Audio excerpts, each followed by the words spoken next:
Good morning. Today we will discuss about human digestive system. This is the structure of a human digestive system which consists of an alimentary canal. It is a long tube which is extended from mouth to anus. Human digestive system has various organs like as mouth or esophagus, stomach, small intestine, large intestine, liver, pancreas, gallbladder, lungs, etc. In human digestive system, nutrition process takes place, which consists of various steps like ingestion, digestion, absorption, assimilation, and then egestion.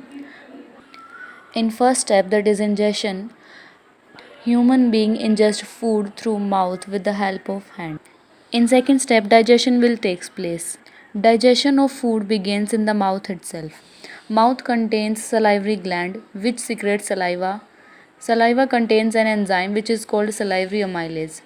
And salivary amylase is an enzyme which help in breakdown of food which contains starch. Further, the food enters into the stomach through the food pipe, where these digestion functions are taken care of by the gastric glands present in the wall of the stomach. Gastric gland secretes gastric juice, which contain pepsin, mucus, and HCl. These all three have different functions. The function of HCl is HCl, that is hydrochloric acid. Its function is to create acidic medium in stomach and it kills harmful bacteria. Another one is mucus. It protects inner lining of stomach. And pepsin, it helps in the breakdown of proteins. Digestion secretes two glands, that is liver and pancreas.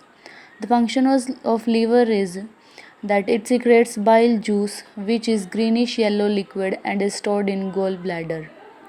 Bile is alkaline and contains salt which helps break the fats present in the food. And then the function of pancreas is it secretes pancreatic juice which contains a digestive enzyme like amylase, trypsin and lipase. Amylase breaks down the starch, trypsin digests the protein, lipase breaks down the fats. Now third step is absorption. In absorption, after digestion, the digested food go into the blood, which is called absorption. Then next organ is small intestine. The inner surface of small intestine has finger-like projection which is called villi, and hence it has a very large surface area. The large surface area of the small intestine helps in the rapid absorption of digested food. Then fourth step is assimilation. In this, the blood carries digestive and dissolved food to all parts of the body where it becomes assimilated as part of the cells. In this, the digested food, which is not used immediately by our body, is stored in the liver in the form of carbohydrates, which is called glycogen. And this can be used in the form of energy when required. And the last step is egestion. The part of the undigested food which cannot be absorbed in the small intestine passes into a wider tube which is called a large intestine. The walls of the large intestine absorbs most of the water from the undigested food with the help of villi. Due to this, undigested food becomes almost solid.